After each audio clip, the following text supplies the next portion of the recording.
Hello, welcome to Mostly Off Topic Plays Laughter of Dragons.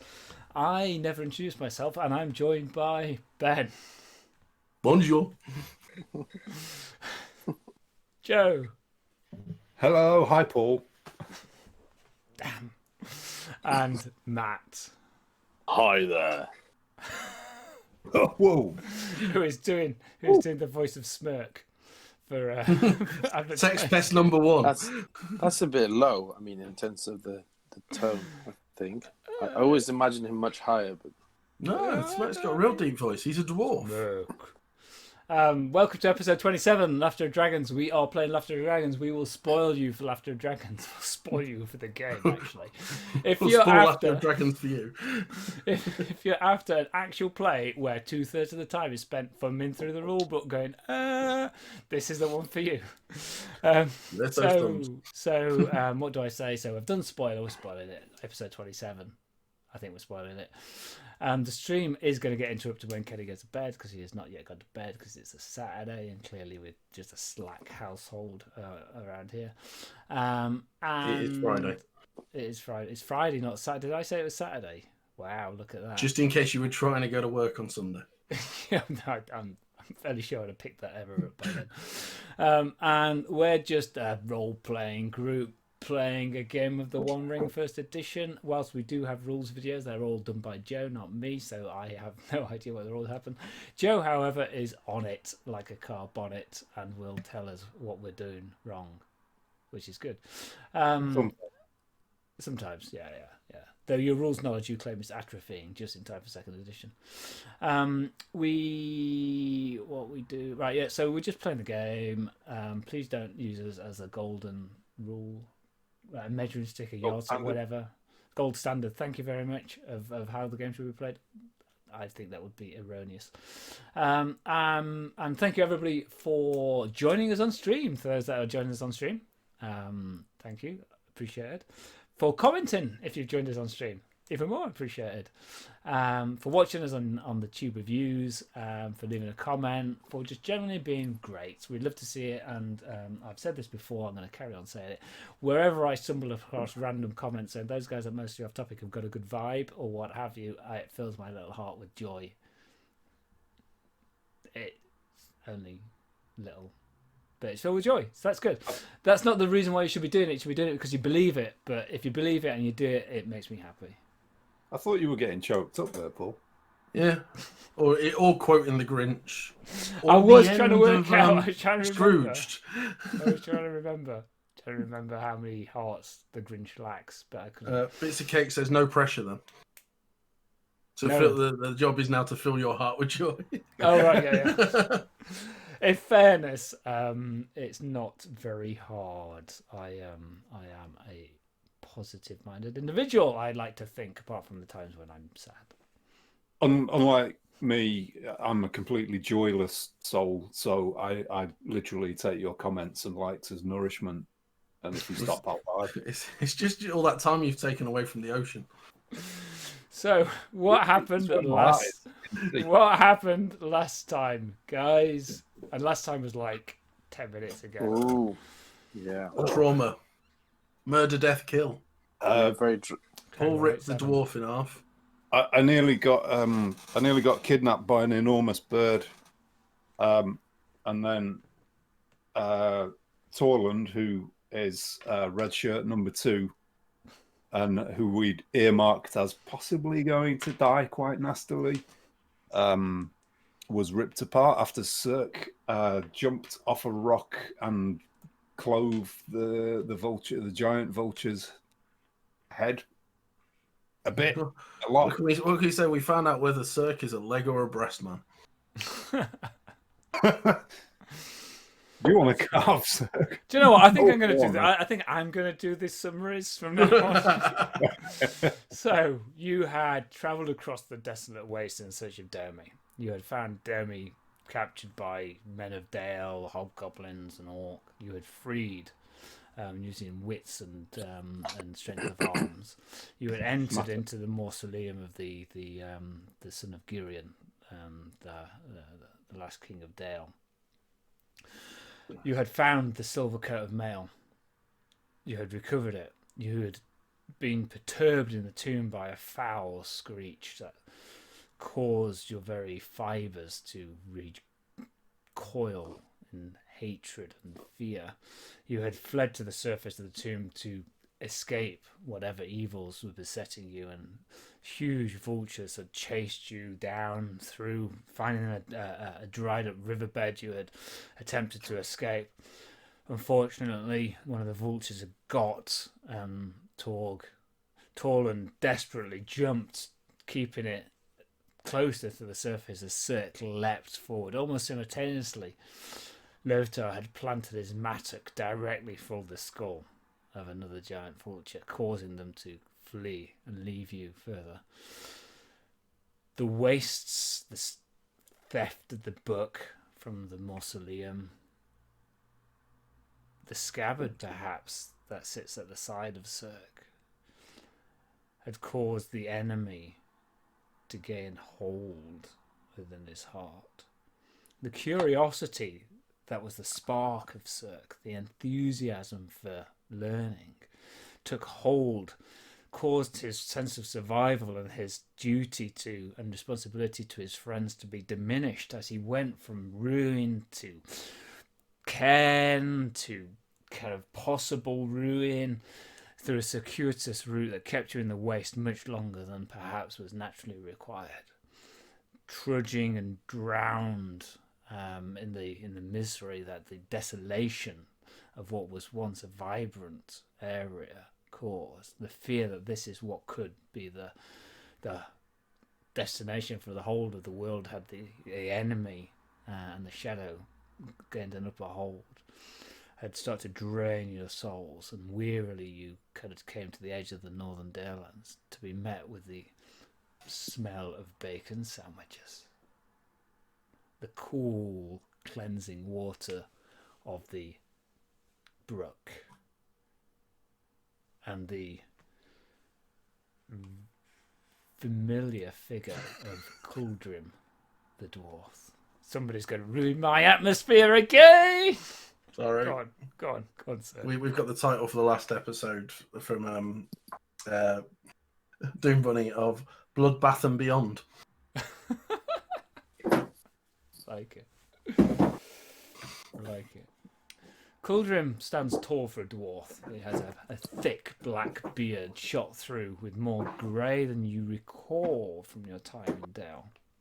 He's not armoured in the camp. He's wearing thick clothes of a mottled brown woolen felt, though a bandolier of daggers rests across his chest, demonstrating that it's not as safe on the edge of the wastes as he would have hoped, perhaps.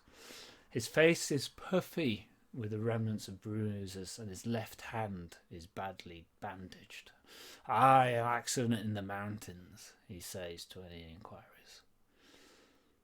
He eyes you all, standing primarily in front of Lothar, for whom he had a more special relationship, not like that, back in Dale. Back in many other places where we crossed mattocks, fighting some other. How are you doing, old friend? Doing well. You? Oh yeah, you know, this and that. Aye. Ground. Put it down! I ain't got time. Sorry. I missed that voice. It's good to see you. You know. Yeah, aye. Considering. Aye, good to see you too. What's that one? He points at Dermy. Oh, it's our companion. You'll be wanting food and rest, I guess. Yeah, if there's any going, yeah. Aye. Domi is a great lawmaster, Kuldrim. He is of incredible knowledge of the history of the dwarves. Is he now? He is important to the cause of our brothers. Well, welcome. You'll get some food and you'll get some water and drink like the rest. Come on, get ale for our friends. Quick now. How's the drake hunting going? Going well. Going well. We're Good. closing. We're closing in. It won't be too long now. Retired down here for the winter. We'll overwinter here. What are you doing now? What's your plans? You come from a dangerous heading- area. Yeah, going back to Dale with the companion my friend just mentioned, my Tog just mentioned. Well, the weather's going to turn, so it's probably best if you move quick. Maybe just have a night here, Yeah. reprovision, and then you can be moving on. Sounds good. Aye, good. Yeah, it does. Yeah. How are things in Dale, Cauldron? Don't know. I haven't been there. Been out. Staying here at That's Breck, overwintering here. And no signs of orcs or trouble on the borders. Nah, none, nothing.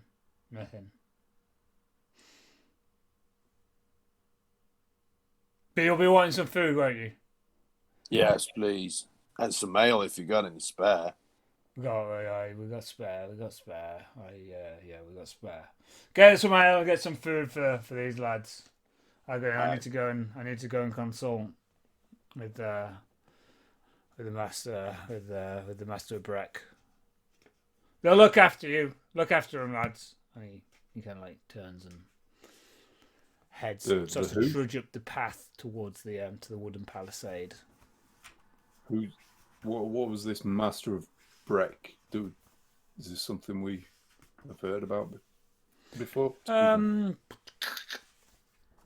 You'll have probably heard of Breck, or at least seen it marked on a map or what have you. So the holding that you're with at the moment is called Breck, Brecch, and it's one of the most outermost holdings on the edge of the waste. So whomever the manorial lord is here, you don't know that level of detail. Okay, fair enough. But you brought food, you brought provisions, you brought ale, you're taken down to the river, you're kind of able to cleanse yourselves. Just the act of eating, the act of drinking, the kind of like, you know, quelling that very basic need starts to bring you back, from your moment of miserableness. Kind of everybody kind of like starts to feel a little bit more like you're past, you know, the bad times are past. Okay. And in terms of rest, So you're in so you are in a. So you could spend the night here, I guess. yeah, I've got no plans to kind of. Well, for Torg will be thinking about getting clean and then. Yeah.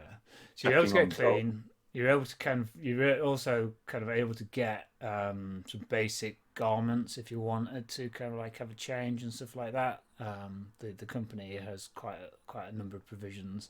Cauldron's not around, and it's almost like there's a little bit of tension lifts as he's kind of left the camp, and people kind of like chill out a little bit more. There was a bit of an edge in the air as he was there.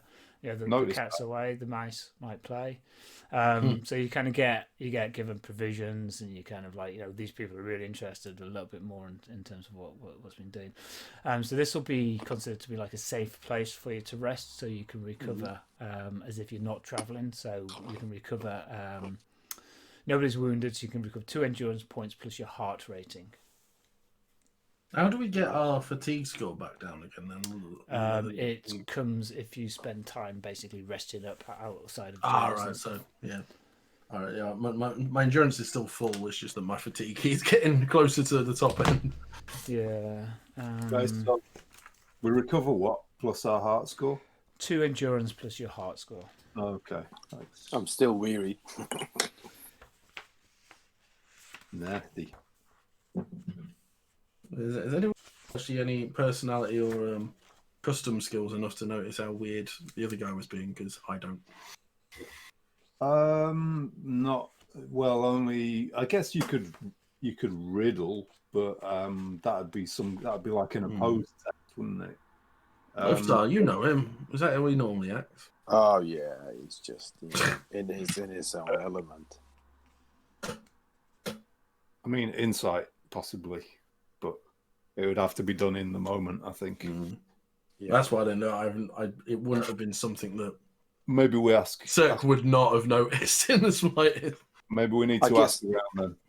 Yeah, 'Cause- no, I raised a good point there, Sick, I think, because I assumed that it was just normal him, but he can obviously fluctuate. So perhaps I should have picked up and say, oh, maybe something's out of place. And So I'll keep an eye on it then as we devour some ale and some bacon sausages. I will keep an eye on him if there's anything. we also haven't set an objective. Yeah, I didn't do that because I didn't want to do that in media res. Survive. Yeah, so We wanted to survive the vultures. I thought I'd get you to the other side of the waste, and then we can talk about the objective, because I think the objective will be very much friend in terms of what you want to do with the silver curtain mail. I wanted to kind of keep it a little bit tighter with regards to that. You also, because you're actually having a rest in a place where you're not traveling, you're not on a journey really, you can have a prolonged rest here. You can recover a fatigue point. Oh, amazing! I'm still weary. 24. Come on, give me something else. Nearly there. Yeah, unfortunately, all the healing liquor has been down by Gloin.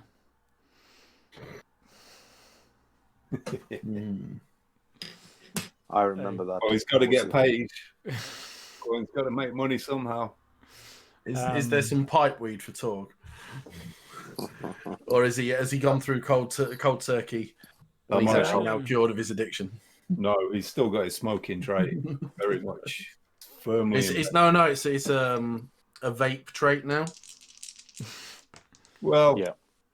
95% better than smoking, according to Public Health Middle Earth. Reputable. It's a very interesting topic because in America, it's a completely different stance. They kind of discourage the vaping as much as smoking itself. Whilst Also, in the UK, Undying Lands don't like it.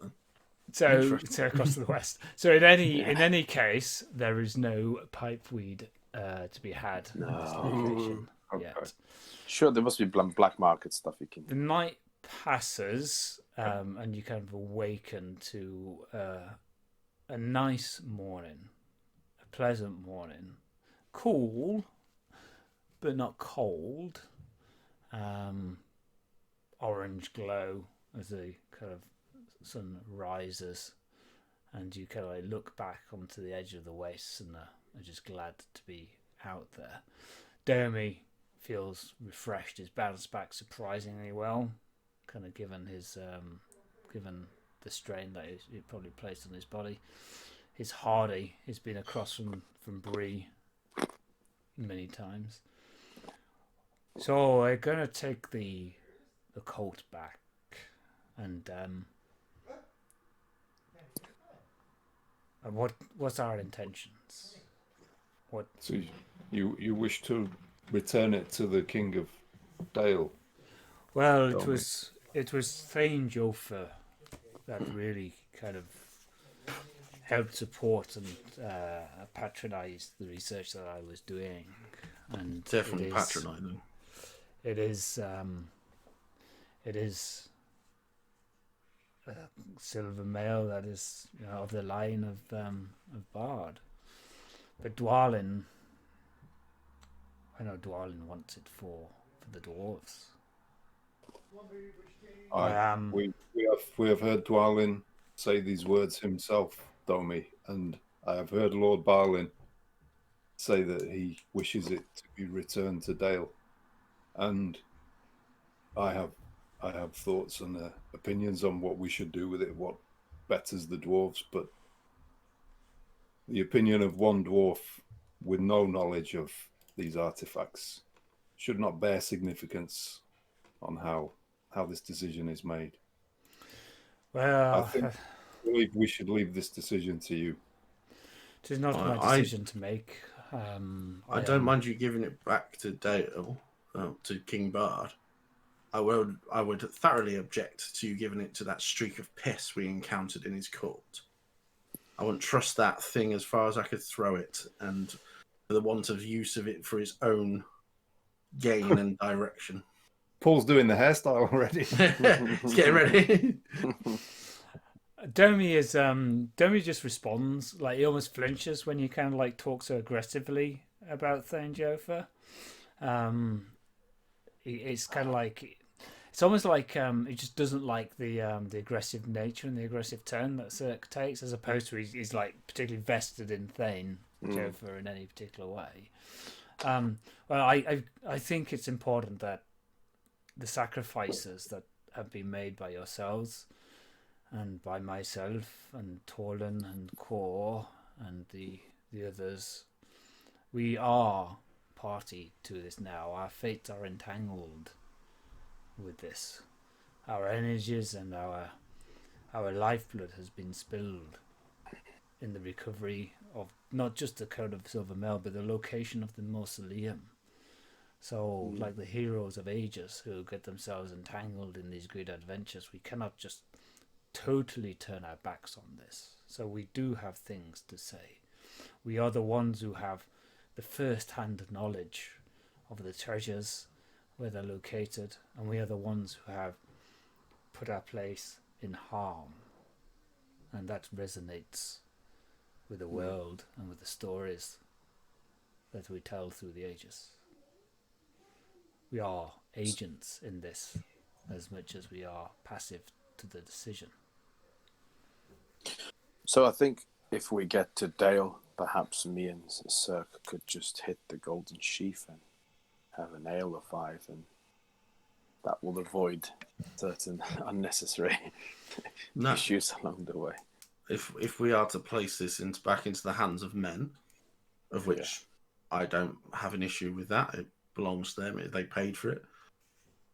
I do have a vested interest into which hands it is placed into. No, I get that. And it's, yes, I see Dwalin's point in it is dwarven blood that was spilt. But actually, if that blood was spilt earning a better situation for us in the world overall, then it was well spilt.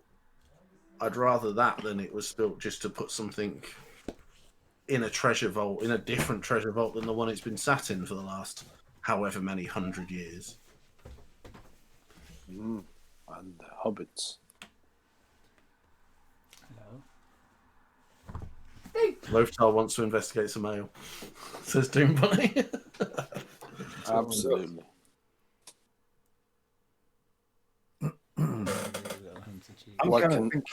I'm thinking about where our loyalties lie in all of this. And ultimately, we've got a choice of supporting Dwalin or Balin here. It's a shame because Dwalin's much cooler, but I get the feeling we're going to go with Balin. I think, we have more loyalty with... We've got history. Yeah. How do? He's the master of staying up. So we were just saying that we kind of think of, so I'm thinking about who we serve, like who ultimately we have more loyalty with Balin than we do to Dwalin, and that's kind of what it comes down to for Torg. He wants to do what Domi thinks is best, but clearly Domi isn't the right person to make that decision. Cirque's adverse to stuff just getting shut away for the sake of it. He thinks we don't learn enough from our history. We just renovate it by putting it places. It's the opposite of Indiana Jones. It's like, no, take it out of the museum. Yeah. Well, no, just in a museum, but with a plaque explaining what it is, rather than shutting the back storage bit of the museum. Not where the Ark is, not in the Area 51. No. And also, like, but it is very much. He will not have it put into the hands of Thane Jofa. He will have it presented to the king if that's what we're going to do with it. So I think I have lived obviously in the east, in the mountains, but I've also traded a lot with Dale, and I as a practical, I want almost said practical man, which is not true. As a practical dwarf, I think if handing the mail over to the humans builds more bridges and achieves more for us as dwarves collectively, I think that's that's good. But yeah, The let's see. diplomatic approach. Yeah, always. Because then we can quickly resume the ale consumption in Golden Sheath. And that's what it's all about. You're scared we're going to get barred from the bar, aren't you? Oh, and that, obviously that. Where would you go for a beer? I mean, what, Prancing Pony or somewhere? I don't know what's the nearest pub. They have inns in Erebor, Lothar. I was going to say, yeah. I can't see Erebor being teetotal. Oh, yeah. It's a dry state. Point. Okay. You set off in the morning. Kind of no great sign of Cauldron. Though as you kind of like move off from Breck, you kind of look back and you see him stood by the gate, gazing down on you from the hill, and then starts to move down towards the area. The journey through the Northern Dalelands is a walk in the park compared to the wastes. Whilst the harvest is largely being brought in, and the fields don't really have much of the crops, and look a little bit kind of like blasted through. The hedgerows still have life to them. There's still colour from the late flowering plants. There's people and activity, and just generally kind of like life happening as it does around you. There's a lot of the post-harvest activities of kind of preparing the tools ready to overwinter. Animals being brought into pasture, kind of toward the Lord's manor, so that the Lord can obtain the benefit from the manure. And as you're kind of like making your way through the Northern Dalelands, not the same way that you went out to the Dalelands, so you don't know how Whitegate might end up. You see the characteristic ravens of the dwarves, kind of like soaring on the thermals, kind of coming in close to you and then kind of moving off. So you're not entirely surprised when on the third afternoon, and you'll have all recovered a further. So you're now travelling. You'll have recovered a further 4 endurance points. Excellent. Back in the game. Yeah. Oh, I can smell the bacon and I can smell the ale in the Golden Sheath. I'm sorry for being so. You aren't entirely surprised when you're espied by and then approached by a mounted patrol of King Bard's black archers. They greet you. I establish Dermy, establish kind of like your names. There's no attempt to take any goods from you, no attempt to kind of like search through anything, but you're escorted away. You're given kind of mounts if you want to, or you can ride with one of the riders if you prefer. And you're transported through along one of the main kind of raised earthenware roads with the fields down either side as you kind of like move closer to Dale. The mountain is now visible more clearly to you. The air is fresh. You can see the snow cap. It feels very much like you're getting close to home. And you're taken across a small bridge, and there is a fantastic sea of tents in front of you, surrounding a large yellow and blue marquee with the pennants of both the Kingdom Under the Mountain and the Kingdom of Dale snapping in the autumnal breeze. The Stone Guard of Erebor flanks one side and the Black Archers of Dale the other entranceway. Dismounted and you're shown into another small kind of tent area. There's some food and some ale and some chairs. You're asked very politely and patiently to wait there. Dermy inquires as to what's happening.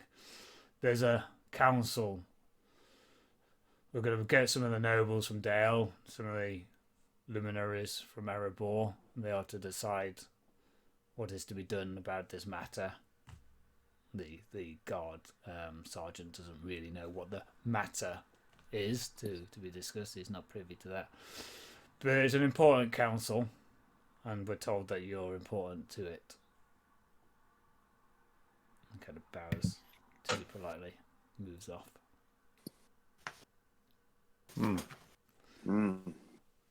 So we just toss it between them and let them fight over it, yeah? So now Big business. yeah. So let's just have so we're gonna move into an encounter. Yeah. Okay. So let's just set this. Let's just frame it a little bit, both in character and slightly out of character. So in character, councils of this nature are a thing that happens in the world. So this isn't. It's not like at all unusual for there to be a council of elders or a council of the wise or whatever you wanted to do it, and it's considered to be a universal etiquette amongst the three peoples of Middle Earth. How these kind of like things work. So there are some social rules and some etiquette rules around how this kind of thing is expected to happen, and there will be introductions, and the considered approach is for all the parties to introduce themselves, even if they're all known to everybody, to talk about their pedigree, to talk about the authority with which they speak at the council, but also to talk about the stake that they hold in the proceedings. And the more clear you are about these things, that's the ideal. But people will use like riddle or what have you to maybe obfuscate their stake a little bit or what have you. And that's intended to set the scene. So when all the three peoples come together and they have these kinds of discussions, it's supposed to be kind of like an open kind of like thing in that way. So if you ignore that convention or you disrespect that convention or what have you, you're disrespecting everybody in the audience, disrespecting the thousands of years of history that has kind of caused this to be the way in which these things get mediated. So that's just worth knowing in terms of the milieu, because your characters will know that. Whether you value it or whether you respect it or whatever, it's for you guys to decide. But that's the context, the social construct that the encounter of the council is intended to represent. So in game there'll be the preliminary roles, which will kind of give you some understanding of what you do. There will be the introduction, where you kind of introduce yourself. So you could have a spokesperson, or you could introduce yourselves individually. And that's where you'd use something like or is where you're trying to impress people with your strength of personality. Persuade, you're trying to make a point, so that it's more of a rhetorical argument or a debate or a kind of negotiation or a cajole. Courtesy is where you just try to be very polite, so on and so forth. You guys known for lacking that in many degrees. Inspire is about talking to a crowd. So Inspire would be a kind of like a presidential rally on the election circuit. You're not really got masses of substance to what you're saying necessarily. You're not trying to make nuanced points of policy, but you're trying to get the crowd G'd up and on your side in some way. Riddle would be if you're trying to kind of like either hide your position or try to understand another person's position or try to work through that. An insight would be to try to read the social encounter to get a read on the other person. So what I'd like us to do, so there's a tolerance, and the tolerance is the number of successes that the number of failures that you can get before kind of like you crash and burn out of the encounter.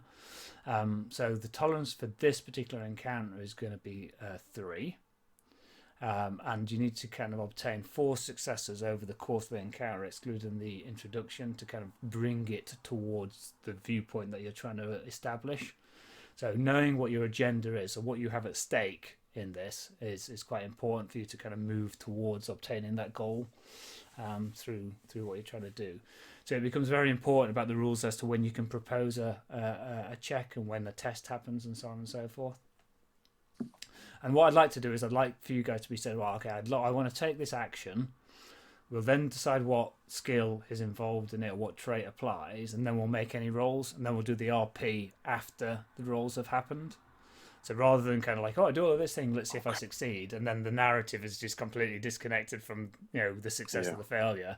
If we do the roles and then we narrate what happens, it'll just be a bit more congruent in terms of what we're doing. Anybody got any kind of questions on that at all? No, just an observation that Torg, although he is the son of the head of a clan, and has been brought up, he's lordly, he's a leader, all that stuff. He's crap at this stuff. He's really bad at it. He's not courteous. He can't persuade people. He doesn't impress people. He's rough and ready. His leadership is the battlefield leadership, isn't he? He's the captain leading his platoon by strength of example in that tactical way. Yeah, he's a leader in that he's been around a bit and he's learned a few different things, and he has some nous, and he cares about his companions and people around him. That's it. Oh yeah, I think his commitment to the welfare of dwarven kind, and then others that are not dwarves but maybe are doing the right thing, is what pulls him through. So that's what we're going to do. So that's the kind of like the framing of what this is going to be about, and clearly the topic of discussion. And Domi will be quite happy to kind of tell you about it. This must be a council as to how both the treasures of the mausoleum and the silver coat of mail is going to be distributed. Is first and foremost. That's kind of what it's going to be. So you guys need to kind of have considered, as you have been talking about, what it is. What is the outcome that you're seeking to obtain. So what do you have at stake in this encounter? So if you want to kind of refine that a little bit, now is an opportunity in character to kind of talk that through, as Domi says that this is what is likely to occur. So ultimately, so we're bound to Balin, and we take his counsel on these kind of matters because we're not in a position to make those kind of ultimately diplomatic and political decisions. So we're led by his guidance. What's Balin's stance? Is he for dwarves not to give it to men? He's in rearward stance. No, so Balin's position is of unity. He wants to establish unity and cohesion between the kingdom of Erebor and the kingdom of men. So by and large, whatever actions in the moment that produce a politically expedient outcome, though as you have seen, some of Balin's decision making is sometimes questionable, really. But he also understands that there's a bit of to and fro, and that his utopia world isn't necessarily right. But he's seen Smaug, he's seen fractures in the Free People, he's seen the tensions that were created at the Battle of Five Armies that nearly led to the undoing of all the good. So his goal is to cement the relationship of Dale and Erebor, because whatever fractions there may be between the siblings, together as a family they will stand stronger. And he's gone through that with you guys before multiple times. Yeah, okay. Dwalin, make dwarves great again. He's got the hat and everything. Yeah. I don't care who gets it. It's relevant to Cirque. It's stuff in a mausoleum that it doesn't care who gets it. He just wants the sacrifice that was of those that went through to get. And he's not talking about himself in this. He's talking about those that genuinely died at the cost of this to actually be recognised as this and not just swept under the rug while people trying to scrabble for one-upmanship over somebody else by having something that they think has inherent power in it. So he doesn't get on that. That's his stake is recognition for the cost and the true cost of it, and those that are actually prepared to lay down their lives to obtain it, rather than those that might have funded it from a distance, kind of thing. And obviously making sure Thane Joffrey doesn't get his mitts on it whatsoever. Thane Joffrey. I think there's some bleed over. Yeah, Some bleed there will over be if there. he gets his hand on it. There'll be bleed over it. We have through Cirque, we also have the knowledge, so we know where the mausoleum is. We know how to get in there. We know what it looks like in there. We've seen the mural. Cirque has the books from the mausoleum, so we have don't quite know a that. bit of. Huh? You don't know that. I don't know that. Okay. No one knows about those books. You don't know about the books. So we have some bargaining power. I Oh think. yeah, like I've like the My re-access to it, the how to access it. Like you worked out the trap, like to open the door and stuff, and how to get through. And I know how to unlock the actual mausoleum doors with the fire things if they've not shut again, type thing. So the coat of mail is like that's the here and now reward for, for men in Torg's eye. That's like the shiny. They're just going to chase that, but longer term. And I guess that's kind of part of like the reason why Cirque is Torg's fellowship focus is that he knows stuff about the history of dwarves and recognizes that there's some importance to that, even though, or a huge importance to that, even though he doesn't kind of know anything about it or have any interest in getting his head around it. Yeah. Okay. So in terms then of the coat of mail, what's the outcome that you guys would consider to be a success? So let's just frame the session objective here and now, because I wanted to keep it for the encounter because I think it has a little bit more stake with it being the session objective as well. We should Goes back to the men. Yeah, we do that, Yeah. but in order to earn some standing in Dale again, because we've kind of lost all. A little bit, yes. There was a bit of a. We're not welcome. So Only I think from one we- little we bloke. We want to be welcome, and then we want to have 10% discount in Golden Sheep, by the way, as well. But that's obviously a small matter to discuss later. Okay, cool. I- Good stuff. yeah, So just goes back to its rightful owners, basically. Yeah.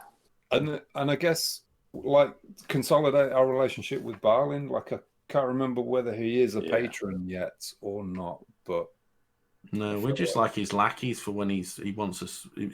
We're basically the Mission Impossible squad for him. He will disavow all knowledge of our existence if we're captured or killed.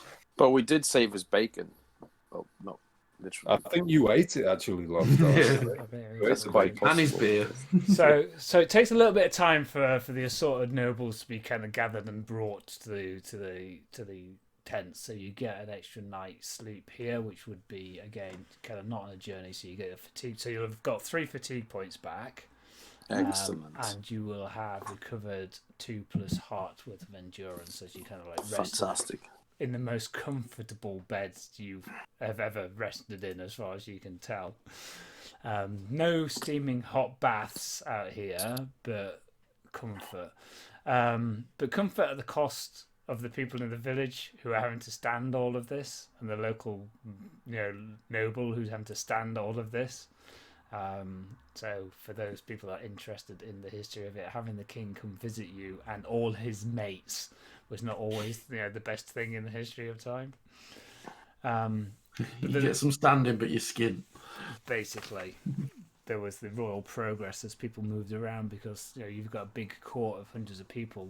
A local area just can't support it. You just needed to keep moving to where the food was, much like bison.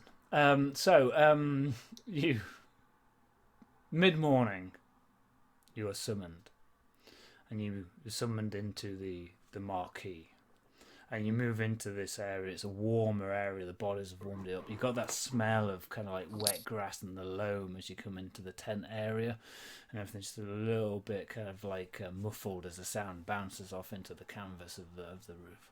It's well lit. There are reeds kind of placed down on the ground. There's a couple of stands of benches either side. And at one side, you notice a number of the luminaries from Erebor. Dwalin sits there, Domi beside him, slightly in front of the benches. You recognise primarily Torg, your peers, that group of clan leaders that forms kind of a lot of the privy council of the kingdom of Erebor. And on the other side, you see a number of the kind of luminaries of Dale. men of Dale. Some of them kind of look as if they're more farmers or landholders than they are nobles. Then Jofa stands between them, and a figure that you've not seen before, but sits a little bit further forward. He's got a couple of scribes and stewards beside him. A tallish figure, very kind of like thin. He's got a bit of pock-marked skin, black hair, kind of come back, dressed very much as you would imagine a noble to dress, kind of very straight, kind of looking down on the world as it kind of goes past him. He spies you and kind of like looks at you closely. Sir, make me an awareness roll. Oh, we love those.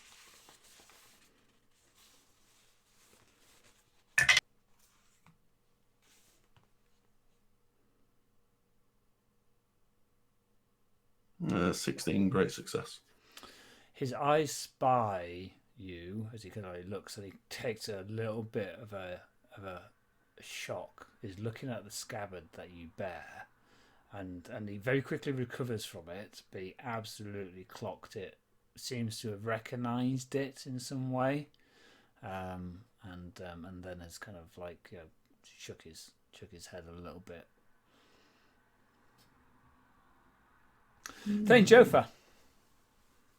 It's brought to me that I could start this council, and the purpose of the council is to decide in the name of King Dane of Erebor and King Bard of Dale what the rightful and justified owners of the treasures of the mausoleum of Girion's son, and in particular the Coat of Silver Mail, and how that should be distributed. And to speak on behalf of the Dwarves of Erebor, there is Dwalin. Dwalin kind of like stands and takes a bow. And to speak on behalf of Dale, there is Lord Hakon, who is currently King Bard's prime counsellor. The tall figure, the noble figure that clocked Cirque's scabbard stands and bows to the luminaries. As is tradition in a serious council of the luminaries of our kingdoms, I will summon the interested parties to put forward and to introduce themselves. Then we will take opening arguments, and then we will kind of retire to consider our judgments. We also have Lord Dermy, the Lawmaster from the Blue Mountains, who I after I had found some details of the mausoleum of the Son of Girion, requested to come and perform some investigations on our behalf. So I am chairing this council because it was me who was the architect of this investigation that was really quite carefully and diligently carried out by Dermy, perhaps helped by the other characters that are with him. And he kind of like looks at Cirque. I'm just holding Cirque. I just like No, don't worry about Cirque. Cirque's got a cold rage brewing.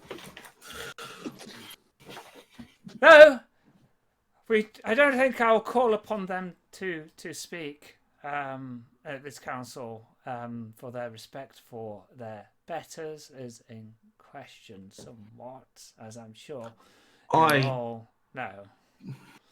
And there's some murmuring on both sides of it. So I call upon Dwalin to introduce himself. Dwalin stands. I don't think I need much introduction. And if you guys want to kind of like make any rolls or propose any traits or influence anything, just shout out. Don't feel that this is like a cutscene that you're waiting for the press B to skip. Kind of comes in. Do we get to make an insight roll, Paul? Yeah, that'd be good. Yes, of course. Yeah, preliminary rolls. Yes, thank you very much. Yep, go preliminary rolls. Now I have set the scene. That's when I want to do preliminary rolls. Very, very efficiently set the scene there. It's like being in Boris Johnson's cabinet. It's amazing.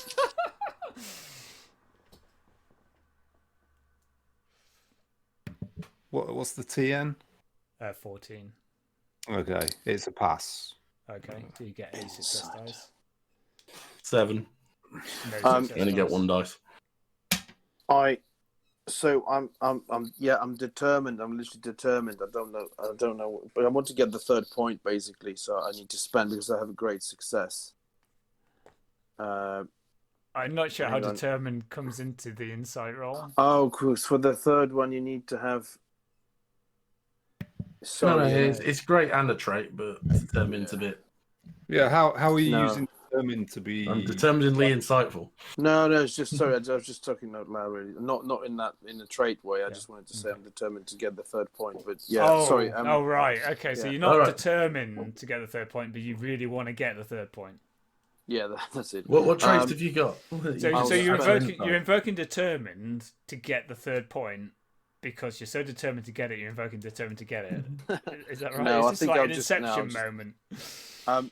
Do we get any bonus if we get it in a good way, like a great or extraordinary success? So if you've got a great success, then you get 2 Yeah. bonus success dice. Yeah, so I'll spend my point of hope, my personal one, from my personal stash. Okay. So yeah, sorry, I missed. I thought I had 2. I had 1 dot. That's why I mentioned, but I have 2. I can't get the 3rd, but it's still very beneficial because I'm getting sort of 18 or 17, but it's a great success, and I kind of want that. Okay, so you get so as a group you got 3 success dice for this encounter. 2 from Lovtar, 1 from Torg. So Lovtar, as you're kind of like looking back, nearly leaning on your mattock in front of you, which incidentally still got a bit of vulture brain on it, but you just think it's cool. You kind of like just observing the scene and the situation here.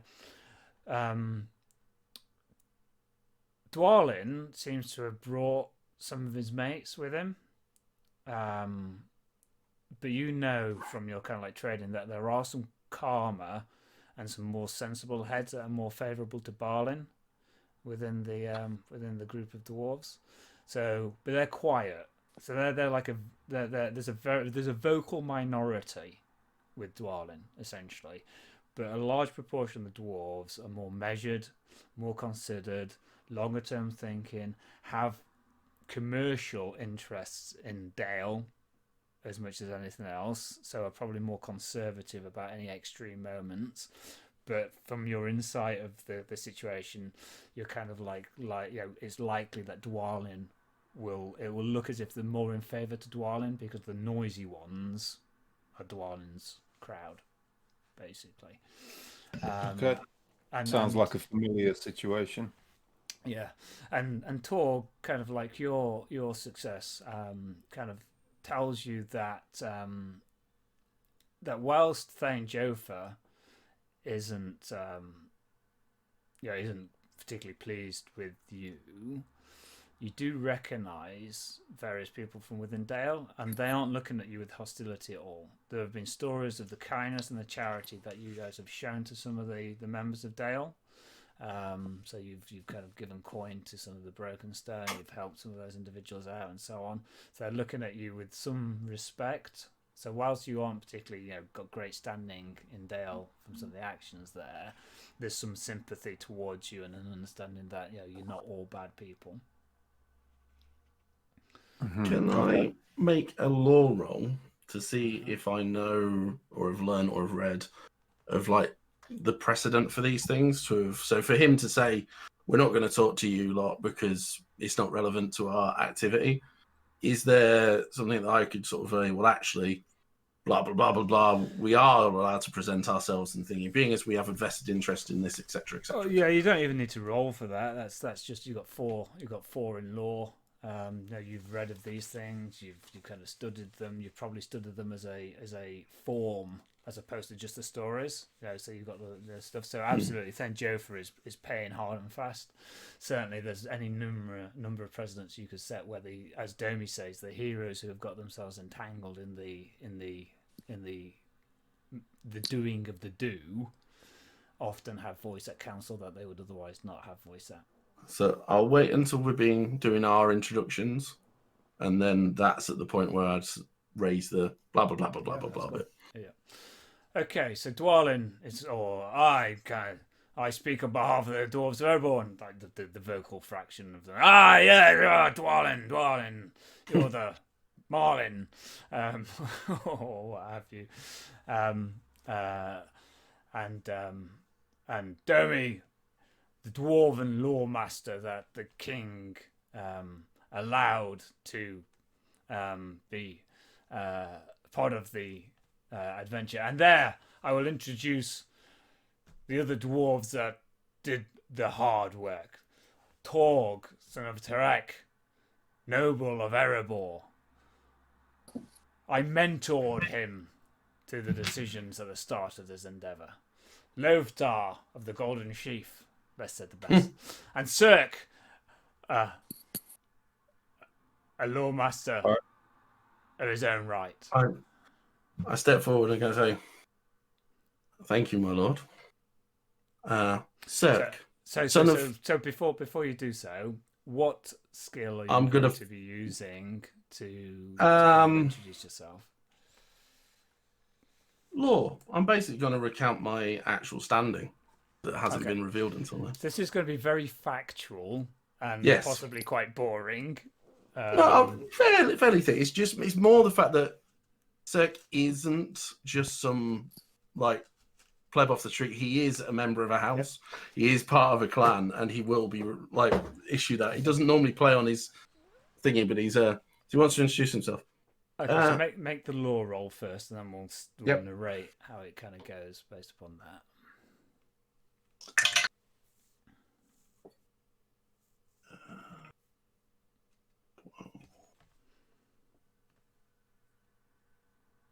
$17, great success. Okay, it goes well. So narrate was this going well, which can include a little bit. If you want a bit more influence over the narrative than you would normally have, don't be afraid to kind of like narrate a little bit about how the audience responds and reacts. I'll tell you if you've gone too far. So he's wearing a cloak, but as he steps forward, he actually pushes the cloak over his shoulder, bows, greets them as you would do in court, etc., etc. Cirque is how I'm known, but I am Cirque, son of Kenheim, of the House of Findrum, last of my line, and warden of the northern pass of the Blue Mountains. I come to you today to talk, and then I will do the legal explanation bit that I can't think up right now. Yeah. As to why I want to present and why I feel that we have more than earned, and I'll eyeball Joffrey while I do this. Go for I'm called Joffrey. Yeah, he is Joffrey. I will eyeball him. I eyeball him. It's more than earned our right to give our evidence at this meeting. There's a few murmurs of agreement to you that is right. He makes a good point. They are the ones that have shed blood, lost friends. They have every right, just as the council. So yes, okay. And I think Torg, you wanted to come in as well. Yeah, Torg wants to represent himself, so rather than have Dwalin dictate who he is and what his standing is in the group, Torg wants to step forward and clarify things, but he's not particularly charismatic in these situations. So I'm going to use courtesy. Yep. Okay. But I'm just going to invoke lordly to pass it. Okay. So you... Mine wasn't charismatic or anything. It was literally like he knows the procedure to follow. But for Torg, he was introduced as a lord, as a clansman, That's not who Torg really is. He might have that heritage, but So you know the formula to use to introduce yourself. so whilst there's no great finesse and no great kind of impression, you don't make any missteps or kind of like errors anyway, and you make it very clear to both sets of the audience that you do have noble lineage, that you do stand there as a peer of the rest, and that you aren't kind of like Dwalin's kind of like lackey in that regard. So you meet the bare minimum required to succeed and to communicate those points, which is fine. And does Lothar wish to? Yeah, I think I should weigh in as well.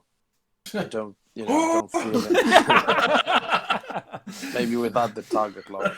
You look at Dwalin. He's got a little bit of a long nose. It could almost be a beak. Yeah, That's twitching. I will probably have to use what I have. So inspire, and I'll roll, and then I'll go take it away. You're going to use a success dice with it. Oh yeah, sorry.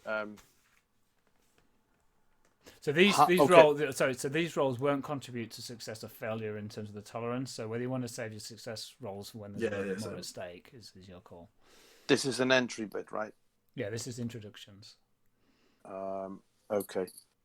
So, and the other, sorry, just a technicality about that. So we have 3 extra rolls, but then we need to have 4 successes. So there'll be subsequent rolls at some point. Yeah. So there's going to be this whole thing's going to unwind. Right. Okay. I will spend the point of hope. I don't want to fall behind on this. I think it's an important element, and I think this.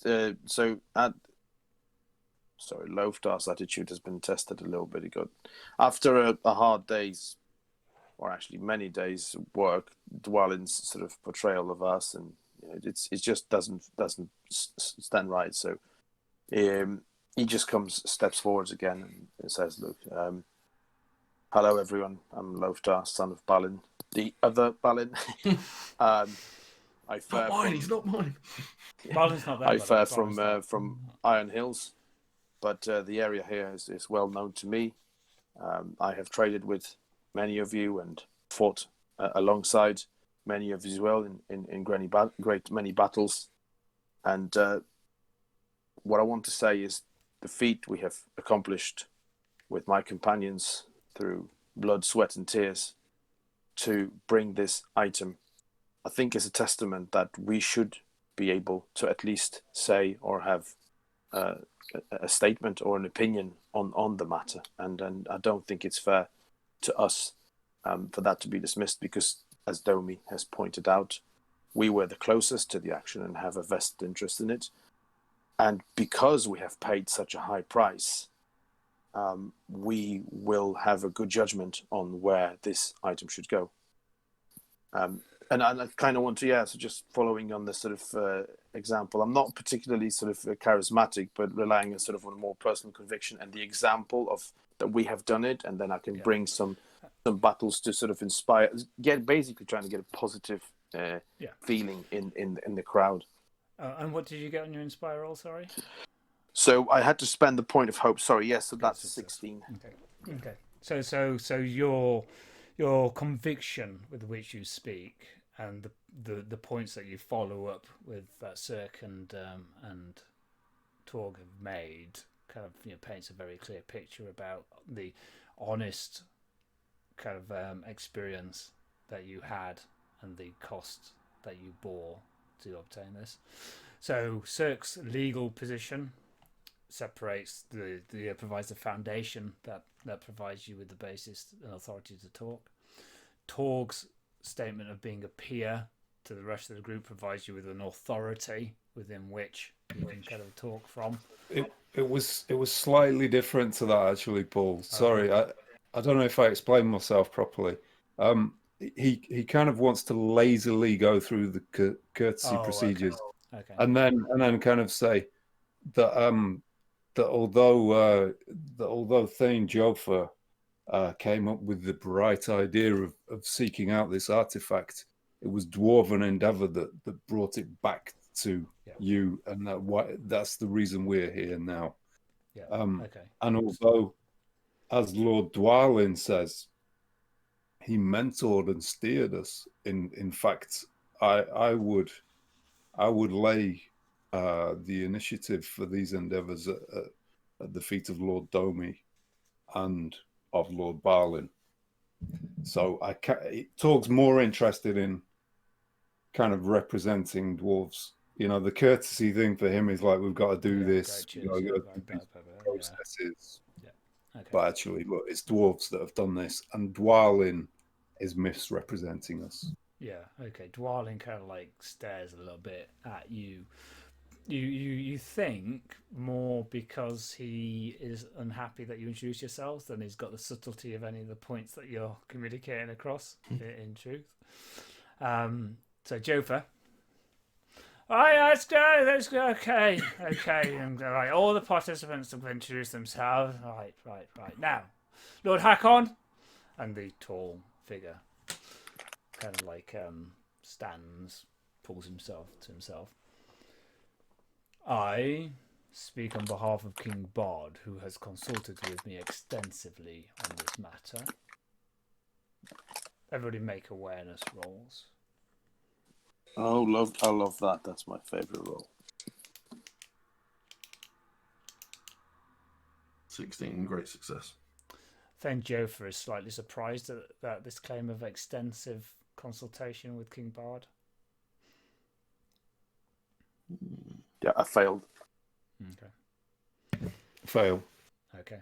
Where are we sort of situated? So as he steps forward to say that, am I in position to have actually like whisper what I noticed to the other guys? Yeah, you three are together. So if you imagine the Houses of Parliament and you've got the Speaker's chair at that end, and you got government benches and the opposition benches, and you're kind of like where Blackrod walks in, kind of style down there as a group clustered. Domi is kind of moved across to where Dwalin sits, which would be where the government, the Prime Minister stands at the. Much smaller than you think. Like, oh yeah. When you go, yeah, tiny. That's one of the qualities. Of course. So yeah, I'll whisper to them. Yeah. Okay. I was just like, and Billy bullshitter. King Bard is of the lineage of Gurion. I myself have descended from the line of Gurion through the younger brother on King Gurion's mother's side. And that is one of the reasons why I have a stake in this myself, as a noble of Dale and as a prime counsellor to King Bard. It is of the greatest interest how the treasures of Gurion's son and the shining silver mail is distributed. Thank you, Jofa. And he kind of sits down. Right, and so first of all, I call upon Domi to tell the sort of luminaries what has happened in recent times. If you would please, Domi. So Domi kind of stands. I'll say. So I was brought across from the Blue Mountains at the request of both Barlin and Thane Jofa, as it happens. Thane Jofa indulged me quite a lot, and I stayed at the Golden Sheaf in Dale, did quite a bit of research, both there and in also the Chamber of Mazabul under the mountain. And I located 3 possible locations for the mausoleum, and there was some trouble in Dale, but I had quite a strong lead, so I wanted to get there before the weather turned, because it was quite close to the Grey Mountains now. We headed out there. There was myself, a couple of other dwarves, and a number of men and women of the city of Dale that I'd hired. We investigated the first of the locations, but didn't really find much, so we're coming back to the other one, and we were ambushed, so we were, by an orc who was leading... men of Dale. Dwalin's like the treachery of men. There's got murmurs through. But anyway, so I was captured and I was transported many leagues by these foul creatures, and my companions and I were mistreated, and the men of Dale that had sided with me fought bravely, and they were killed. So I would not want to besmirch the name of the men of Dale. There were some that were fighting for us, and there were other outlaws that were that were fighting against us. But I think that's where my narrative should stop, and I think I should now hand across to the companions, who, as has been said before, and who quite rightly said when they introduced themselves, and Loftar said it so powerfully in the words of, without any great rhetoric, I think he spoke plainly. What then happened? So, in briefly, gentlemen, if you could just very quickly explain to the council what happened when you rescued me and my and our companions. And he hands the floor to you guys. Okay. So how do you want to explain this? Is there a particular scope or context within which you want to do? Because this will be one of the roles that will count. Do we want to break it up? So, like, we could split it into how we found out where they were going to be, what we then encountered when we got there, and what we did kind of to rescue them, etc. How we then worked our way through the tomb, etc., and then how we kind of fought our way back. Torg would probably give a brief scene setting from a riddle point of view, where partly harking back to the fact that in our first adventure we found the Men of Dale in league with orcs, so there is clearly some connection. Yeah. Okay. So, and then leading through a bit about what happened in Dale and through up until what you start to head off towards the waste. Yeah, exactly. So the fact that we find orcs in league with the Men of Dale at every step of our path, and that, you know, Lord, I forget what his name, but, you know, invading the Smiths. Oh yeah, the one that kidnapped us and dwarfened us. Of Ashbrook. Yeah. Exactly. Yeah. Have we heard Hakon before?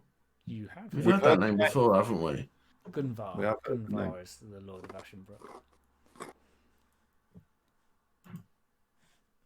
Yep. Okay. His name is what? Sorry, Paul. So Lord Gunvar of Ashenbrook was the one who was there. That's the fella. Okay, so I'm going to use riddle. Yep. 2 points in riddle, but I'm going to use my bonus success die. Okay.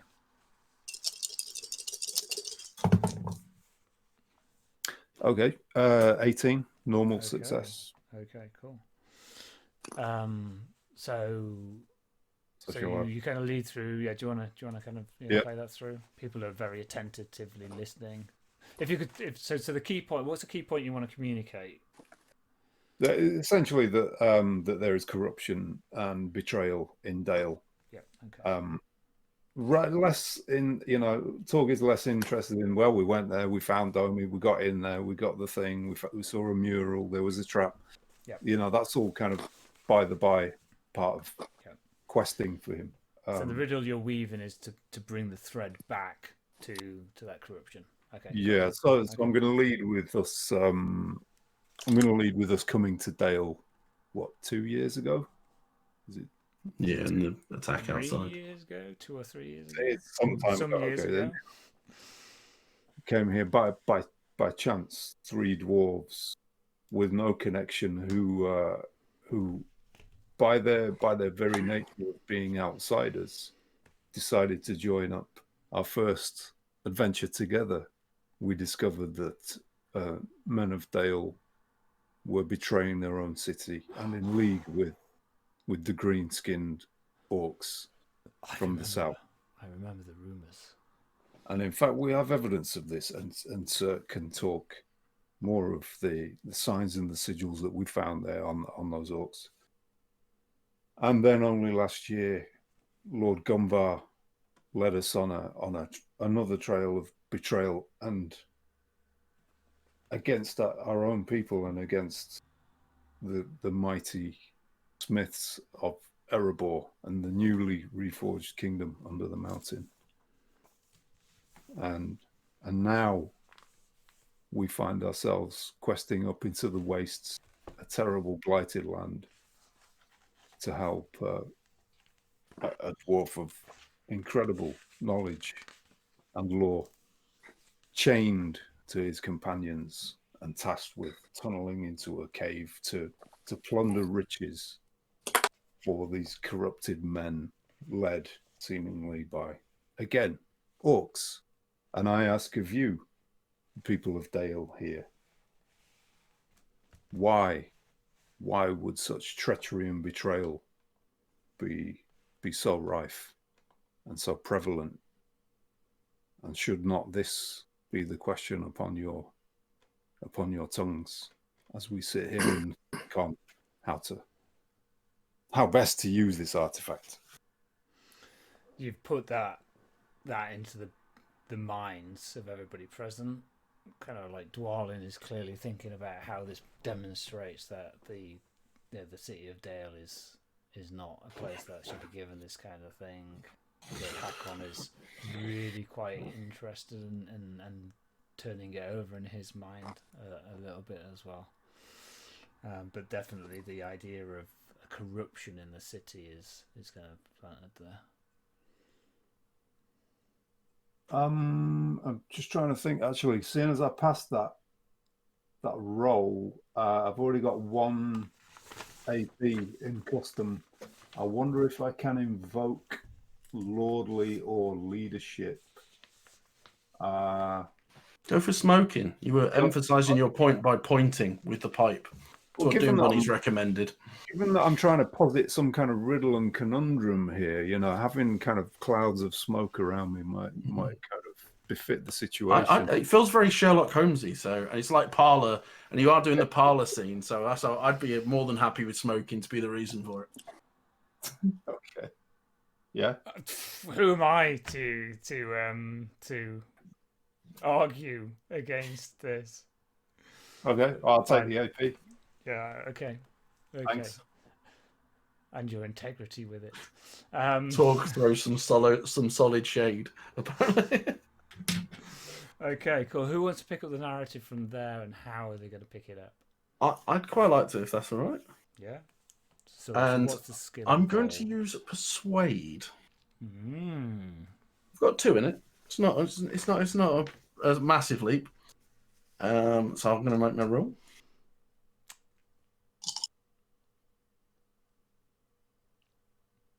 Oh, I see that. Yeah, right. I'm going to spend a point of hope to add my wits to it. You're going to get it back. I think we got one. Have we got one back? If we've got one left, I will take it back. Like I'm already below my shadow thing, so it doesn't really make a difference. But I'll take it back if there's one thingy. So that's 6, 12, 14, 17. Great success. Oh wow! Okay, 17 great success. Okay. So, go on. So yeah, I'd step forward. So like slightly meta game. What are you attempting to achieve? So that I've got it in my mind. The persuasion is that. So the argument's going to be that essentially that yes, while you'd normally expect me forward and step forward and recount what we found and what the sort of like detail of the history of the tomb and all this sort of thing, what Sek actually wants to persuade them is that the thing they should be focusing on is the cost of doing this, and that it was lives from both sides that were spent in finding this information and actually like looking for these things. And actually, again, it's that whole his narrative is that it's like he wants to persuade them that there's more to this than just divvying up some funds that have been found and some new treasures and kind of thing, but actually that people work together to find this, and that actually information should be shared and brought to light. And it's like what's found there should help us understand what went before, not just be shut away in someone else's vault again to be lorded over, etc. Yeah. So he'd obviously lead with the whole. I know my narratives can be somewhat dry, and I do have a passion for the interest of what I have, but on this occasion, I feel that we get too caught up in the desire and the prestige that comes with wanting to have this coat of mail in my vault, or pick up these treasures belong to me because I was born. My mother was related to someone who was born 300 years ago, etc., etc. I think what we need to learn from this is that people work together to find this information. This information was buried, but people spent their lives revealing that stuff from the past, and we need to learn from it so that that cost is not lost and not spent just willy-nilly to just for the sake of a shiny trinket, but actually it's for what it demonstrated. The hall that we went in, yes, it was built by a dwarf, the mausoleum, we know by the construction of the doors. But the fresco that was in there, what it demonstrated shows that our peoples worked together all that time ago. And actually, that's where we should focus our attention on bringing that understanding of what we knew back then. We knew we helped each other. We knew we needed each other to support one another. And those of us that lost their lives in this, their blood was from many places, not just from the mountain or from the town or even from this area.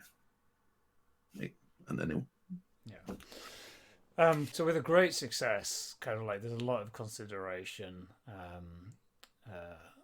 One of the dwarves says, "Aye, like we rebuilt the walls of Dale." And Dwalin's like, "Yes, we rebuilt the walls of Dale," and kind of like, "But we did that for the people of Dale." The same dwarf says, kind of like at the back, so that we could prosper together.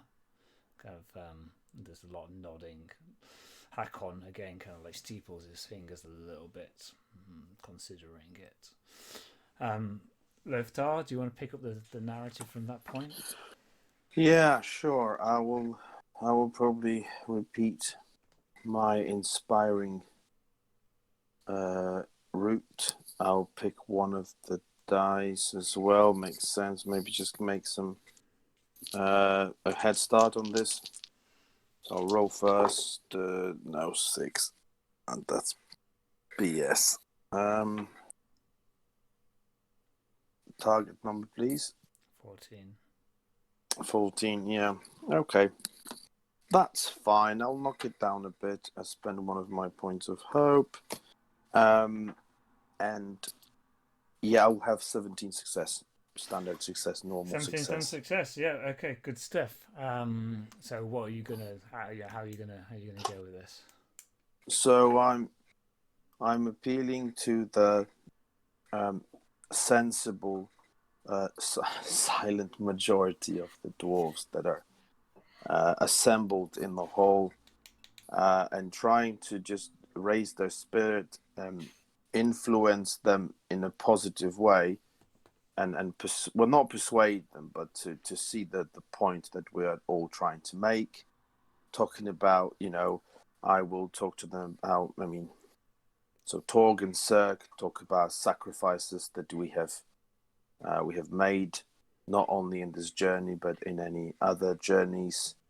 For me, and I'm sure you all agree, Mail symbolizes cooperation, how we can build bridges across our communities. And the outcome that I would see, and we should all indeed see and expect, is that we will be working together, because that's the benefit. The point was made by Cirque. We shouldn't lock it up somewhere in a museum or somewhere. That serves a much bigger purpose. And I appeal especially to my fellow dwarves that maybe it's not I don't need to remind you, but we're not loud, but we're measured and patient. We do have experience of years, and I think the experience of those sort of situations we've just been through tells me that Balin's position is the one of unity, and is the only one of a sensible one. And as an experienced warrior, and I'm sure you'd know me because I have fought with many of you in the Battle of Five Marnies and others. You have to think about the war, not the next battle, because it's the long-term thing. And the long-term thing for us is cooperations with men, because we were all here together, and we will be. So that's that's my point. So Lord Baron is the one that we should be, his view we should be considering. Yeah. Okay. So there are veterans of the Battle of Five Armies. There are veterans of the Battle of Five Armies on both sides of the bench, and by recalling that, you get a lot of nodding, a lot of resonance created through that memory and through that kind of shared experience that has perhaps been put to the back of minds in recent times. Then Jotham, that's all very interesting to know. Now, Lord Dwalin, you are here representing King Dane under the mountain. If you would please step forward. Aye. 'Tis disappointing when your own side works against you. It's true that all records chronicle how Girion paid for the coat of silver mail with a necklace of emeralds, but that necklace was returned to Bard by King Dane after the Battle of the Five Armies. Domi. As part of Bard's 1/14th share for the Barding's part in the reclamation of the kingdom, my Lord Dwalin. Yes, Domi, yes. Now, moreover, the very existence of the mausoleum was only discovered by a dwarven scholar who risked his life on this endeavour. It was helped by, at the request of the people of Dale, remember. The men of Dale, who, as Torg said, proved themselves treacherous. It was dwarves that bested them and stopped the treasure falling into orcish hands. But there were men of Dale and beyond, and he's like trying to step across Domi, that helped me and paid with their lives, not to mention the donkeys. Won't somebody think of the donkeys?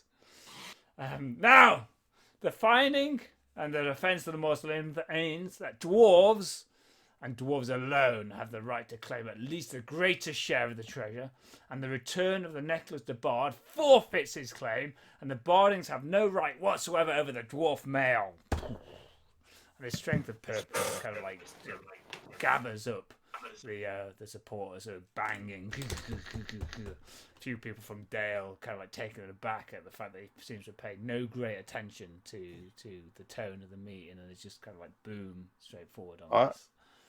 Paul, I'd like to invoke Lordly to kind of step forward and kind of quell proceedings a little bit, if I can. Okay. So when you say quell proceedings, how do you intend to?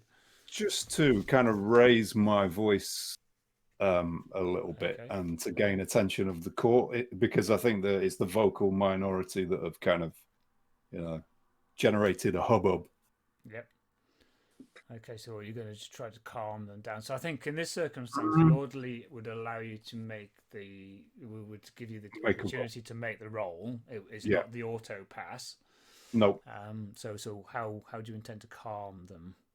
Well, actually, what I want to convey a point to them,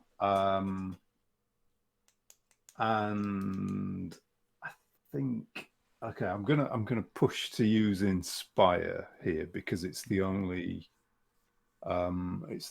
personality skill I've got that's got a shot of working. Okay. Well, Lordly and then Inspire feels congruent. Yeah. Yeah. And the point.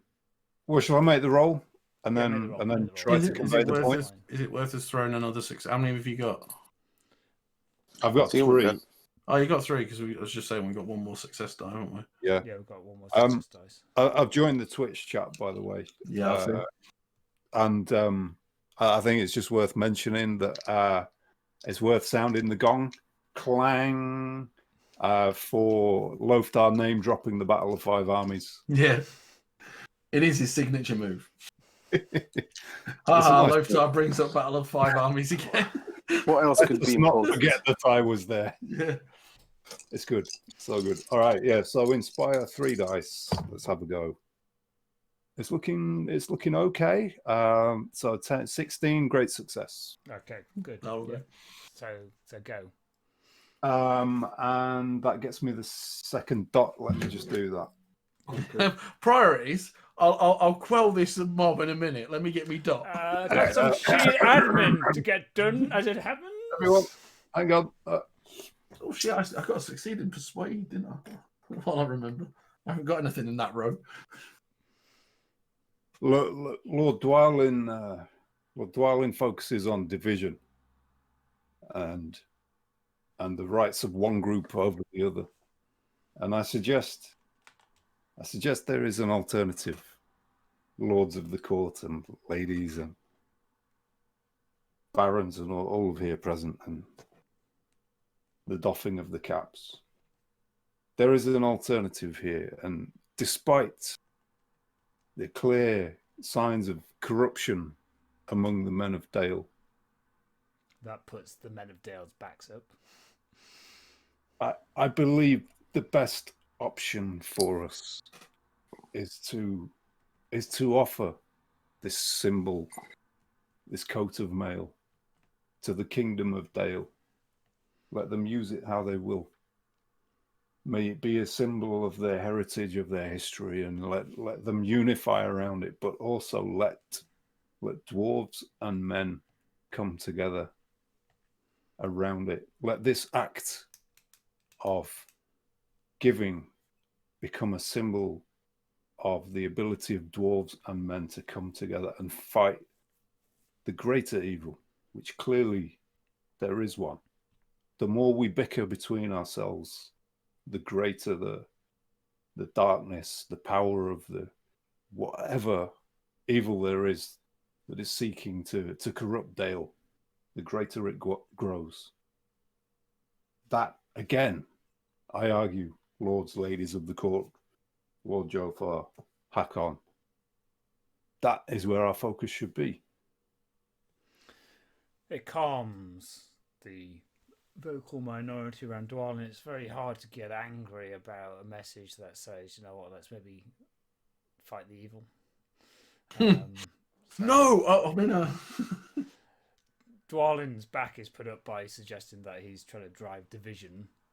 Hakon, some of the Dale, his back is put up by the suggestion of corruption, but the reasonable minds kind of like see the intent and the way in which you're projecting that and the way in which you kind of with Inspire. It's not about the detail, it's as much about the emphasis of the message and the tone of the message, and that's a tone that is of unity and of calm, and this is an important decision that has got lots of bearing to be made, so it does quell the banging and the clanging somewhat. Okay. They're all very good points made, I think. Lord Hakon, you have opportunity to respond. He kind of like stands.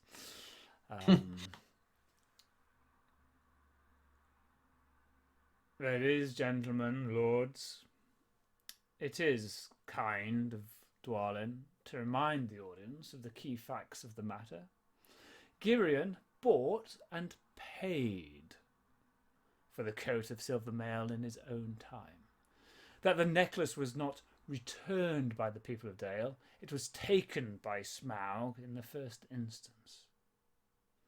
Thane Jofar, the architect of the work of Domi, who played some part, but not the chief part, indeed it was myself, through the tracing of my ancestry, that came to realise the treasure most likely remained undisturbed, and the mausoleum was at the fringes of the kingdom of Girion. A point I made to King Bard, and I assume he must have passed this on to his servant Jofar. Let us not forget that Jofar was insulted by the dwarven companions, and the kingdom of Erebor owes the kingdom of Dale compensation for the diminishing of the royal crown. These so-called men of Dale, these outlaws that had escaped justice when the companions had wrought justice within Brokenstone, had an opportunity to do what's right. Perhaps we should be asking questions as to why and how these men of Dale were allowed to escape before we suggest that it is Dalish corruption.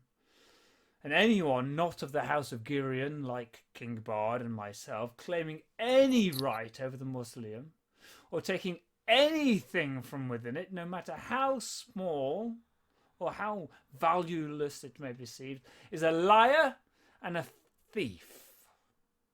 Therefore, the dwarf-linked rings and everything else in that tomb belong to the kingdom of Dale, belong to the crown of Dale, belong to the descendants of the king of Girion and his line, and nothing is due to the dwarves, except perhaps some payment for the work that they have made restoring and finding it to us.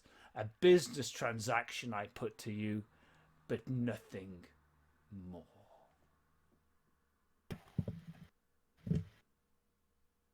He looks around. He's getting less from this than he thought he was going to get. Dwalin's bitten hook, line, and sinker. So he's like on this. He's kind of like being held back. His crew, the bros, are like, this is ridiculous. We owe nothing. This is none of this. But the Danish lords are not so bought to it. There's a few of Hakon's cronies and the larger kind of like the larger, quieter minority are still kind of like musing over what you've said, and there's a little bit of falseness. Hakon's repeated suggestions that he came from the line of Gurion, his repeated suggestions that it was him who kind of like, did all the work really, have kind of like just grated against the tone of the context that you guys have supplied so clearly. There's lots of kind of backwards and forwards and side discussions. Right. Quiet. Dwalin, Hakon, please come. You are the lead, and kind of come and have some counsel. There's substantial disagreement there. Kind of points finger, banging. Dwalin kind of instinctively reaching for where his weapon would be. Jofa has a bit of strength about him that perhaps you didn't see there before, and he kind of pushes them back. I am going to put 3 propositions to the assembled court, and we will have a vote on these propositions. So the first proposition, which is the argument put forward by Lord Dwalin, that the treasure wholly belongs to the dwarves. All those in favour, raise... No, don't say aye! It's too bloody loud. It's too hard to understand what's been said. Raise your arm. Your right arm. No, your other right arm. Dwalin's like... Ugh. And Dwalin and his crew kind of like raise their arms. He looks around. He kind of glances at a few of the other dwarves kind of like raise their arms slightly. Nobody from Dale raises. A quick count, you reckon maybe a third, tending towards a half of the dwarves kind of raised with regards to that. Okay. So my second proposition is the proposition put forward by Lord Hakon, that the treasure belongs to the King of Dale. Not to necessarily all of the King of Dale. Again, those in favour, kind of right arms. A few more of the Dalish than proportion of the dwarves. Very few of the dwarves kind of like, say, agree to that. Hakon kind of like glances around. A couple more people kind of like raise their arms, having pretended to think about it. So I will put forward my third proposal. If we cannot obtain agreement at the end of this proposal, then we will need to kind of go around with some further refinements. So this is my proposal, and I would like to thank Torg, Cirque, Lothar, Dermy for your comments. It has been incredibly enlightening at this council. In particular, remembrances that one of our own, Lord Gunvar of Ashbrook, rose and did damage beyond restitution to the Kingdom of Erebor. And we found that was in part due to disgruntlement in the dwarven population about how Dale was moving them away from their traditional ways. But also we cannot move away from the point of fact that the Code of Silvermail was paid for, and that the necklace was taken by Smaug and it was restored properly by King Dane to King Bard. But we also need to take into account that it is primarily a dwarven endeavour that has recovered these goods to us, and whether this is a transaction that was commissioned in a business sense. Dwarves laid down their lives so that this would not fall into the hands of orcs. We did not pay anybody to die. So this is my proposal. The coat of silver mail goes to the kingdom of Erebor, where it will inspire generations of craftsmen to recover the skills and to recover the traditions that first crafted it. That the remaining treasures that were placed there in a relative of King Bard become property of the city of Dale and the kingdom of Dale, and the King Bards to distribute as he sees fit. But that all who endeavour to recover that will be fairly rewarded and fairly paid. They will take artisanal rates rather than labourer rates for the dangers that are involved in that. So in summary, I propose that the coat of mail is returned to the kingdom of Erebor to recognise the fineness that enriches the whole of the world, not the least of which Dale itself. But then the goods, the funeral goods, are given to King Bard, for they are his by rights, and no claim can be placed upon them for dwarves. But I would say that a proportion of that should be raised as a monument to those who did place their lives, such that we can obtain this. Raise your right hand, all those in favour of this. And overwhelmingly, kind of like majorities of both parties that have raised their arms. That is the wish of the council. We will make it so. I will thank you, Torg and Lövtar and Cirque, for so eloquently bringing the matter to us and providing light that we could follow to reach this, which I think is a fair and balanced and unifying decision. Thank you, Lords, for accepting us here and hearing us. Dwalin storms off, Hakon storms off. Refreshments. Perhaps there are some refreshments through in the other tent. If I can, I'd like to seek an audience with Jothar. With who, sorry? With what's his name? Joffrey. Joffrey. Joffrey, yeah. Joffrey. Well, he's got business to attend to now. He's got various things to do. So I could speak with you. But please go take refreshments. Cirque wants to kiss and make up. Cirque's going to kiss and make up. He's going to apologise for the situation and explain that obviously he was under duress of the worried for a friend and mentor, coming off little to no sleep, and had just been railroaded into turning up there under what he felt was false duress. Be that through his own railroad. One of my adventures. Be that through his own ignorance of the standing of people in that court, but actually, and having come off just been kidnapped and forced marched to go by the other bloke, he was kind of a bit iffy, and he'd like to just express his. And you'll have opportunity to do that, apology. But not quite at this moment, because Joker has got a lot to deal with, and he's not that minded to kind of meet with you, all things being considered at this point in time. I was also going to give him the location of the thingy as a sign of good faith, but never mind. Well, that'll come in time, don't worry. And you kind of like book him then. Book him. You're escorted by kind of like by some of the stewards through into the other tent. As you kind of get there, you can hear kind of Balin talking. It's still my plan. The expedition. I'm just working through the finer details. I know.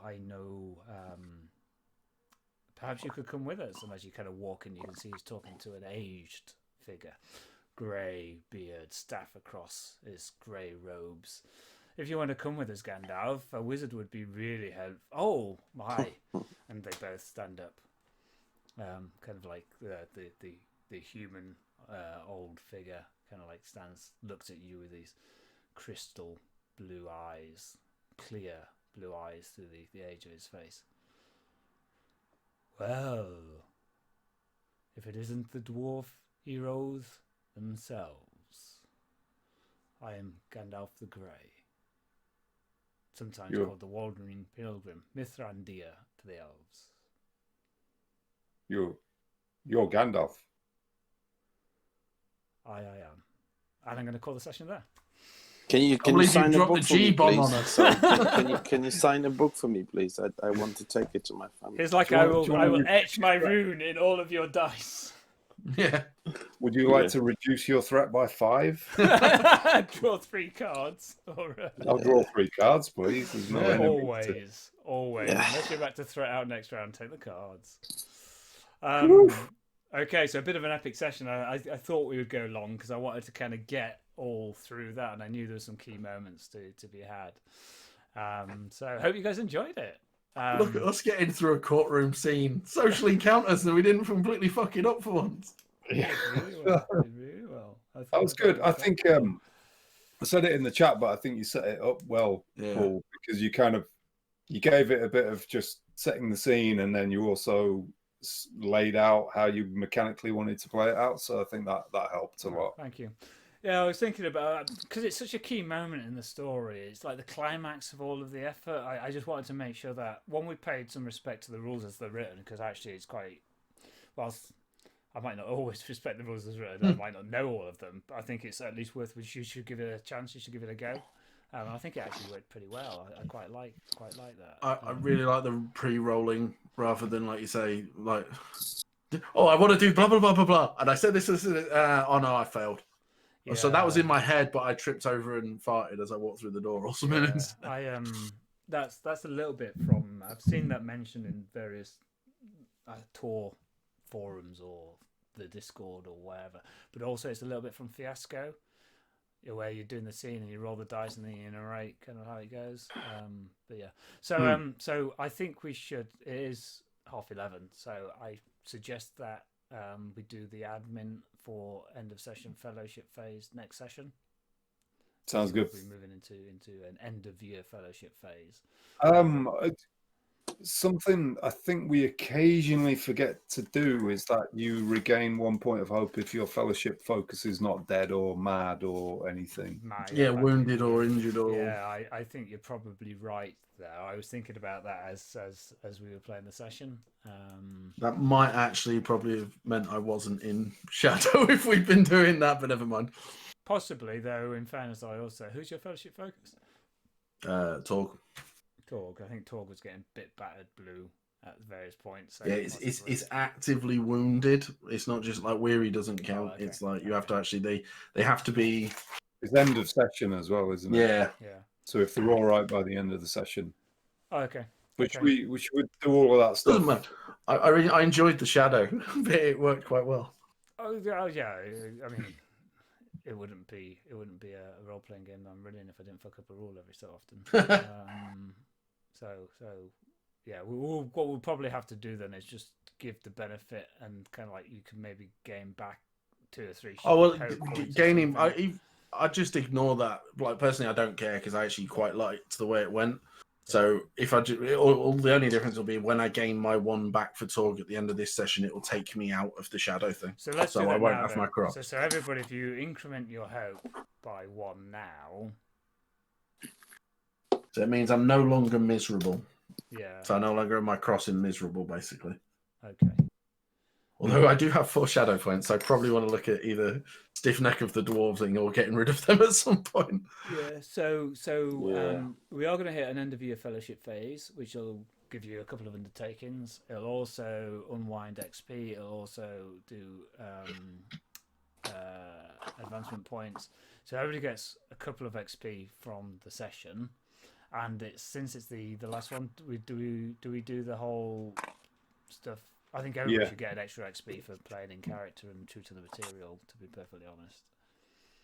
Yeah, I'd agree with that. I think I really liked everyone's narrative. some solid RP from everyone tonight. Yeah. How many are everyone on, by the way? Because I think I've got 10 at the minute. XP, I've got Yeah. 18. We've had 38 total. I think, well, I've had 38 total, but you guys have both earned 1 extra above me. Okay. So you should be on around about 39 for your total. I've got loads. Right. So, yeah, I've missed some off then. I don't know why I've only got 10. Mine says total 38. Not Depends how counting much you've what you spent just as well, and what you've spent them on. Yeah, you. Yeah, that's true. That's true. Okay, yeah. Let me So, just yeah, say 13 and then 39 total. Not No, not that's counting cool. what you've given us, yeah. Oh, you did ask that, Paul, didn't you? So I've got 25 at the moment. Just Okay. been hoarding. You know, COVID, you just not spend really.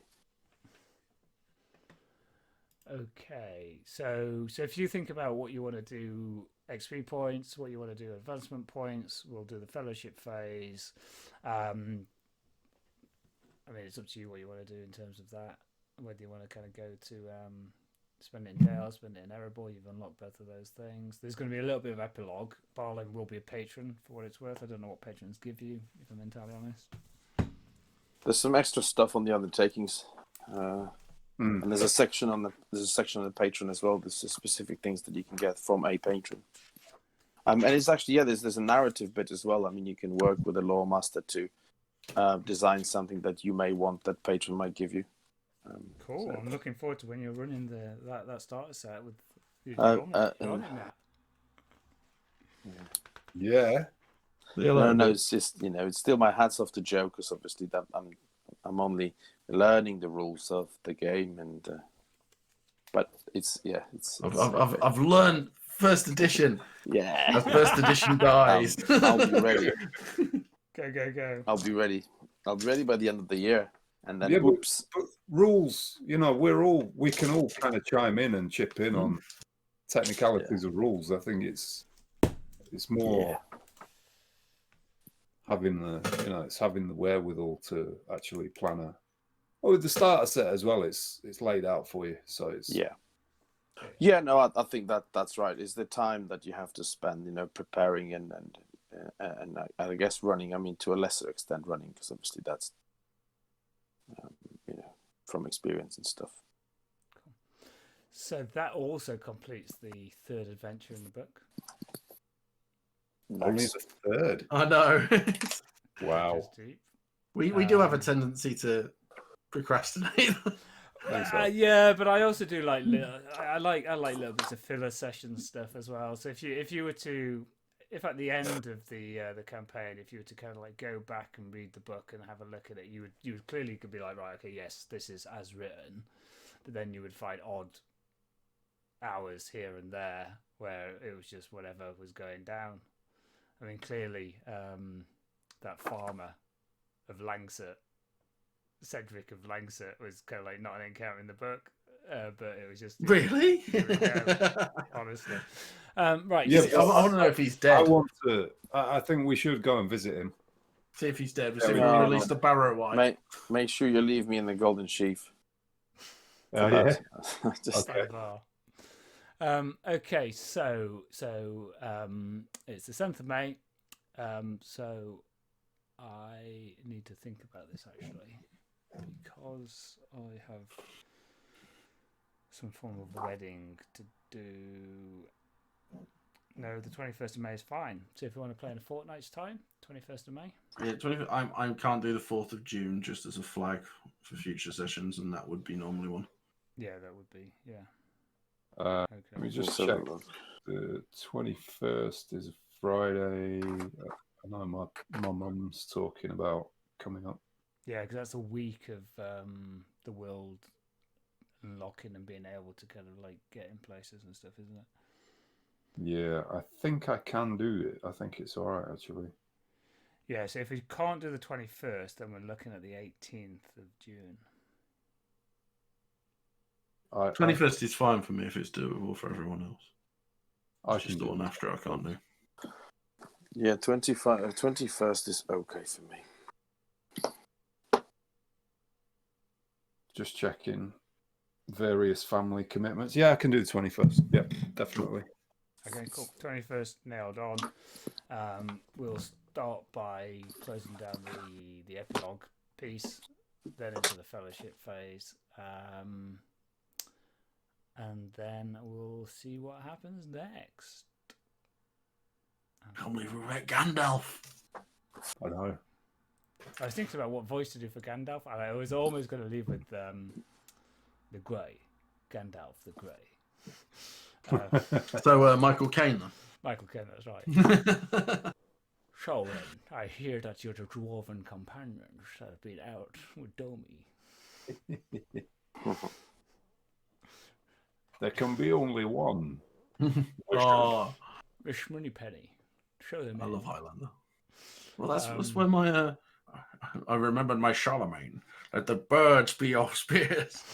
When it was the bit from Last Crusade where he like makes the birds fly into the That's into right, the plane. yeah, That's yeah, what yeah, Torg yeah, was yeah. doing. That's right, yeah, it is, isn't it? Yeah. I suddenly remembered my Charlemagne.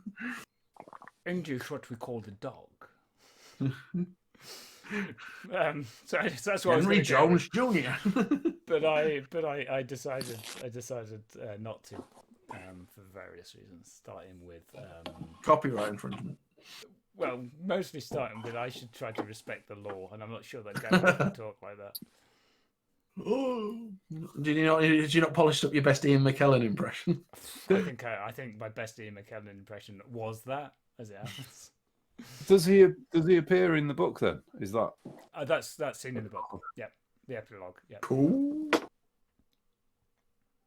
Hmm. Oh, so I suppose it's before 'Cause it's Balin like- goes off and goes into Moria. It's like Maybe we should submit. Is that how we end? Do we sign up onto the mission Well, to this is release what I Moria? said. This is what I said we should do, isn't it? We should kind of like run this through. At some point, if I think Tui will come out before we finish this, so we'll transition as soon as I've had time to properly read through the rules. 20 minutes for Tui. We'll transition to Tui for this game, which might mean that we carry some 1E cultural stuff and blah blah blah over, but whatever. Then I think we should park the dwarves, do some starter set. In parallel to the dwarves, we should do some starter set stuff. And then we should start up a 1E campaign from the ground over Nereidor, doing whatever we want to do. a second edition. A 2E. A 2E, yeah. So And we're going to go back to the beginning of 1E now that we really know it. yeah. So start a 2E campaign from the ground. And then when Moria gets released, we should be the dwarves into Moria. And the Darkening Mirkwood one shot.